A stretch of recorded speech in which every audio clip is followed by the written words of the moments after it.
실적을 확인하는 건 포커로 비유하자면 패를 보는 것에 해당을 합니다. 분기 실적이 잘 나왔는데도 왜 주가가 오르지 않을까요? 그러면 분기 실적을 볼 때 무엇을 확인해야 될까요? 저는 확인 포인트로 5가지를 제시를 합니다.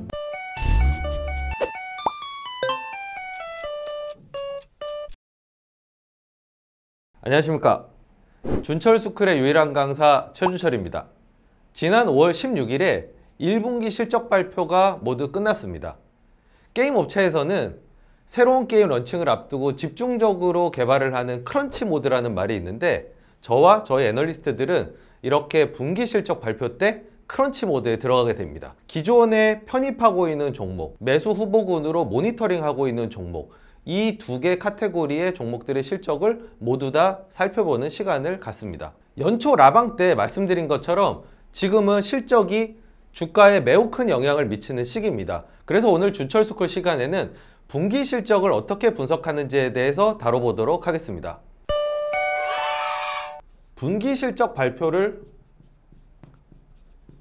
이 점으로 찍어 봤을 때 이 전후가 있겠죠? 전후에 하는 작업이 좀 다릅니다. 분기 실적이 어떻게 나올지를 미리 예측해 보면서 포지셔닝을 잡아가는 이 시기를 프리뷰 작업을 하는 시간이다, 이렇게 이제 얘기를 하고요. 분기 실적이 발표되고 나면은 이때는 빠르게 분석을 해서 이것을 다시 매매로 연결해서 포트폴리오를 리밸런싱하는 이 작업들을 하게 됩니다. 이 프리뷰를 기업이랑 전화도 해보고 탐방도 가보고 그리고 여러 가지 데이터들을 수집하면서 열심히 하게 되면은 결과적으로 이 시기에 편안하게 리밸런싱을 할 수 있습니다. 즉 프리뷰를 빡세게 하면은 희한하게도 실적이 좋은 종목들의 비중이 이 시기에 올라가 있고 실적이 나쁜 종목들의 비중이 줄어들게 됩니다. 그만큼 이 시기에 일을 줄여줄 수 있는 0점 조준을 하는 또 중요한 시기이기 때문에 제가 이거를 먼저 말씀드리는 이유는 모든 분기 실적 분석이 딱 그 시기 이후에만 일어나는 건 아니다라는 것을 말씀드리고 싶어서입니다. 실적을 확인하는 건 포커로 비유하자면 패를 보는 것에 해당을 합니다. 패를 그만큼 보면 볼수록 배팅의 정확도가 올라간다는. 그런데 중요한 건 뭐 그냥 좋은 패가 들어왔다 그 자체는 아닙니다. 아무리 스페이드 에이스가 들어왔다고 하더라도 내가 원하는 패, 내가 노리는 패가 있을 텐데 그 패가 뜨느냐 안 뜨느냐가 사실은 분기 실적의 포인트가 되어야 됩니다. 투자를 시작할 때는 누구나 다 자기만의 투자 아이디어를 가지고 있습니다. 그 투자 아이디어가 맞게 흘러가고 있는지 잘못 가고 있는지를 바로 분기 실적을 통해서 확인해 보자는 것이죠. 만약에 투자 아이디어를 입증할 만한 그런 숫자가 분기 실적에서 확인이 된다고 하면은 이 판을 조금 더 길게 끌고 갈 수가 있습니다. 그래서 이 분기 실적을 확인해서 소위 메이드, 그러니까 투자 아이디어가 맞아떨어지게 되면은 비중을 유지하거나 확대를 하게 되고, 이게 내가 원하는 패가 아니다라고 냉정하게 판단이 되면은 축소를 하셔야 됩니다. 그러면 분기 실적을 볼 때 무엇을 확인해야 될까요? 저는 확인 포인트로 5가지를 제시를 합니다. 이건 뭐 저의 그런 노하우고요. 뭐 절대적으로 정해진 건 아닙니다. 일단 첫 번째는 YOY, QOQ라 그러죠. 전년 동기 대비 혹은 전 분기 대비해서 매출액과 영업이익과 순이익, 이 얼마나 늘고 줄었느냐, 플러스 영업이익률이 올라갔느냐 줄어들었느냐, 그러니까 양적으로 이 회사가 성장을 했느냐, 그리고 질적으로도 마진을 잘 방어하거나 늘렸느냐, 여기에 초점을 맞춥니다. 아마 대부분은 실적이 뜨면은 이 정도는 확인을 하실 거라고 생각합니다. 두 번째는 여기서만 멈춰서는 안 됩니다. 뭐 늘면은 뭐 좋은 거고 빠지면은 나쁜 거고 이렇게 단선적으로 생각하기보다는 이 이면에 숨은 원인을 파악하셔야 됩니다. 즉 증감의 이유를 찾는 것인데요. 그거는 어디서 확인할 수 있느냐? 첫 번째는 일단 공시가 나오니까 공시에서 확인할 수가 있겠고요. 회사하고의 뭐 소통, IR 자료라든지 여기서 파악할 수 있겠고요. 그리고 실적이 나오게 되면 좀 큰 종목인 경우에는 뭐 증권사 보고서가 있을 것이고, 저 같은 경우에는 내부에서 나오는 실적 보고서가 있을 것입니다. 이렇게 해서 확인을 한번 해보는 거죠. 세 번째는 투자 아이디어가 맞아떨어지는지를 체크하는 겁니다. 뭐 여러 가지 뭐 투자 아이디어에 따라서 포인트가 달라질 수 있겠지만 좀 크게 보자면 저는 기존 사업과 신사업으로 좀 나눠서 보는 편입니다. 왜냐하면 제가 가치 성장주를 주로 사기 때문에 기존에 있는 사업에서의 현금 흐름이 견고한지, 그리고 이것이 신사업으로 잘 배치가 되고 있는지, 그만한 여력이 있는지, 뭐 그게 안 되면 또 증자를 하거나 이래야 되는 거니까요. 그거를 주로 살피기 때문인데요. 기존 사업인 경우에는 돈을 얼마나 안정적으로 잘 벌어들이고 있느냐, 그리고 약간이라도 성장을 하고 있느냐, 이런 것들이 중요할 텐데, 거기에 영향을 미치는 걸로는 공급, 수요, 경쟁, 그것을 통해서 나타나는 시장 점유율 같은 숫자를 체크를 내서 이 기존 사업이 제대로 가고 있는가라는 투자 아이디어를 점검을 하게 됩니다. 신사업의 경우에는 조금 기존 사업과는 궤를 달리하는데요. 일단은 매출액이 성장하는지가 중요합니다. 보통 신사업은 매출과 이익이 같이 가기보다는 매출이 먼저 앞서고 그 다음에 이익이 따라 올라오거든요. 초반에는 뭐 적자가 날 수도 있습니다. 그거를 감안하고 보기 때문에 일단 매출액이 성장하지 않고서는 좀 신사업이라고 얘기하기 어렵다라고 저는 생각을 합니다. 거기에 만약에 적자가 난다면 적자가 얼마나 줄고 있는지, 흑자에 돌입했다면 흑자가 얼마나 늘고 있는지, 이런 부분들을 봐야 될 것이고요. 신사업은 투자를 동반을 하기 때문에 캐펙스가 얼마나 들어가고 있는지를 또 체크를 해야 되고요. 너무 과다하게 들어가고 있다든지, 근데 너무 과다하게 들어갔는데 뭐 매출액이 잘 성장을 못한다거나 이러면 뭔가 문제가 있다고 보는 거죠.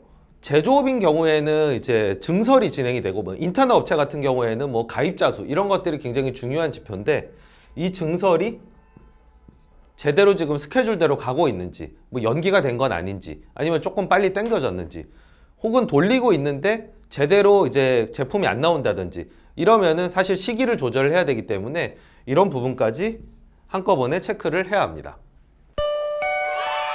네 번째 확인해야 될 포인트는 호재든 악재든 그 숫자를 통해서 좋은 점과 나쁜 점이 드러나게 될 텐데, 그것이 일시적이냐 구조적이냐를 살피셔야 합니다. 사실 분기 실적이 나오고 나면은 저희 애널리스트랑 이 부분에 대해서 가장 많은 토론을 하게 되는 것 같습니다. 왜냐하면 투자 의사결정과 직결되는 문제거든요. 매트릭스로 만들어 보면 호재가 나왔는데 일시적이다라고 하면은 이 좋은 숫자에 현혹이 되면 안 되겠죠. 뭐 비중 확대를 한다든지, 그러다가 이제 호재가 급격하게 사라져 버리면은 돈을 잃게 되니까요. 일시적인 호재에 대해서는 판단을 유보를 해야 될 것이고요.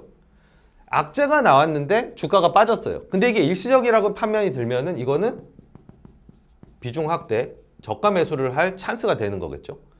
호재가 나왔는데 구조적이에요. 이러면은 장기 투자 가능하고요. 비중 확대 혹은 보유가 가능할 겁니다. 사실은 이게 제일 저는 좋아요. 이걸 확인했을 때가 제일 기분이 좋습니다. 호재가 구조적인 것으로 밝혀져서 애초에 제가 산 투자 아이디어가 견고해질 때, 이러면은 이거 계속 가져갈 수 있겠구나, 이제 이런 확신이 드는 거죠. 악재가 나왔는데 구조적이다, 이게 사실 최악입니다. 이러면은 이거는 전량 매도를 해야 됩니다. 이 투자 아이디어가 깨진 게 여기 이제 해당을 하는 거겠죠. 그래서 저는 호재가 구조적인 거에 좀 흥분을 하게 되고요. 그리고 조금 판단이 어렵긴 하지만 악재가 일시적이라는 판단이 들면은 이때도 저가 매수를 할 수 있는 기회라고 생각해서 이 도파민이 좀 나오게 되는 겁니다. 마지막으로 다섯 번째 체크 포인트는 촉매의 강도를 보는 겁니다. 저희가 특히 저평가된 주식에 투자를 할 때는 이 촉매를 기다리잖아요. 뭐 가장 실적이 촉매가 역할을 하기도 하지만, 기본적으로는 내가 기대하는 어떤 뭐 자산 매각이라든지 어떤 주주 정책이라든지 제가 촉매 강의에서 말씀드렸던 그런 요소들을 계속 확인을 하는 겁니다. 그리고 여기 하나를 더 덧붙이자면, 또한 제가 강의를 했던 이어달리기의 어떤 스케줄링 포인트들, 뭐 A, B, C 이렇게 이어달리기의 스케줄링을 해놨는데, 이게 뭐 땡겨질 수도 있고, 이게 미뤄질 수도 있고, 이게 없어질 수도 있고, 새로운 게 생길 수도 있겠죠. 이런 부분도 분기 실적이 발표된 그 시점에서 최대한 그 이유를 예측하는데 분기 실적을 사용할 수가 있습니다. 그래서 분기 실적을 확인한다는 거는 점을 찍어서 선을 본다는 그런 의미로도 해석이 가능합니다. 근데 제가 경험을 해보면 회사에 대해서 잘 알면 잘 알수록 분기 실적을 봤을 때 해석이 빠르게 나옵니다. 그러니까 좀 훤히 보이는 거죠. 그냥 숫자만 보고도 잘 나왔구나, 뭔가 내가 기대한 포인트들이 잘 발동이 됐구나 라고 해석을 할 수 있는데, 회사에 대해서 잘 모를수록 분기 실적을 봤을 때 분석에 좀 더 많은 시간이 필요하게 되는 것 같습니다. 물론 계속 이렇게 반복을 하다 보면은 분기 실적을 뭐 보면 볼수록 어떤 특정 기업에 대해서 아는 깊이가 더욱더 깊어지게 됩니다. 그래서 이 분기 실적을 하면 할수록 이 찍어 놓은 점들이 조금 더 선명하게 보이고, 모든 분기 실적에서 의사결정을 할 수 있는 건 아닙니다. 이게 비교적 선이 분명하게 보일 때 추가적인 의사결정을 할 수 있는데, 그건 결국에는 분기 실적 해석이라는 점에서 나온다는 거죠. 그리고 분기 실적을 보다 보면은 어떤 회사에 대해서 신뢰감이 커지는 경우도 있고 줄어드는 경우도 있습니다. 뭐 예를 들면 회사에서 이러이러한 계획들을 해놨고 실적이 이렇게 나올 것 같다고 했는데 큰 오차 없이 나온다고 하면은 그 다음부터는 이 회사를 보는 신뢰감이 커질 거고요. 그리고 굉장히 어려운 상황이라고 생각했는데 이 회사가 경쟁사 대비해서 실적을 잘 냈어요. 그러면은 아, 회사가 뭔가 차별화된 실력이 있구나 라고 해석할 수가 있는 거죠. 자, 그러면 분기 실적이 잘 나오면 뭐가 좋을까요? 운용을 하는 입장에서 분기 실적이 잘 나오면은 일단 밸류에이션에 여유를 준다는 장점이 있습니다. 그러니까 실적이 올라가게 되면은 분기 실적이 모여서 연간 실적이 되는 거니까 결국은 그 해에 당해에 전체적인 순이익 수치가 올라가게 되는 거죠. 그러면 주가가 그냥 유지된다는 전제하에 PER 수치라든가 이런 것들이 떨어지게 됩니다. 그러니까 그만큼 우리 가치 투자자들은 좀 편안한 밸류에이션에서 투자를 하기를 원하잖아요. 그런 의미에서 보면은 실질적으로 저평가 정도를 심화시켜주기 때문에, 물론 저평가가 해소가 되는 건 좋지만 일단 실적이 올라가게 되면은 계속 상승 여력을 만들어준다는 직접적인 장점이 있습니다. 두 번째는 주가가 꼭 안 빠져야 되는 건 아니지만 어쨌든 변동성이 심해지게 되면은 불안감이 이제 밀려오고 결국은 평가 손실로 일단 잡히기 때문에 가급적이면은 아래로의 변동성은 적게 나타나는 게 좋겠죠. 그래서 또 저평가된 주식에 투자를 하는 거고요.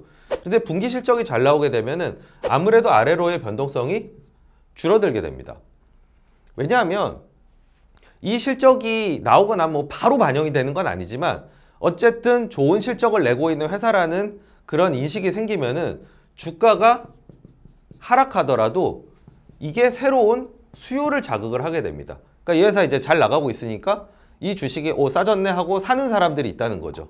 그런 면에서 변동성이 제어가 되게 됩니다. 편안하게 이 주식을 좀 가져갈 수 있는 장점이 있습니다. 세 번째는 저희가 다 이 장기 투자 아이디어라는 거를 가지고 있는데, 이게 이어달리기 때도 말씀을 드렸지만 시간이 상당히 좀 많이 남아서 발현이 되는 그런 경우가 있습니다.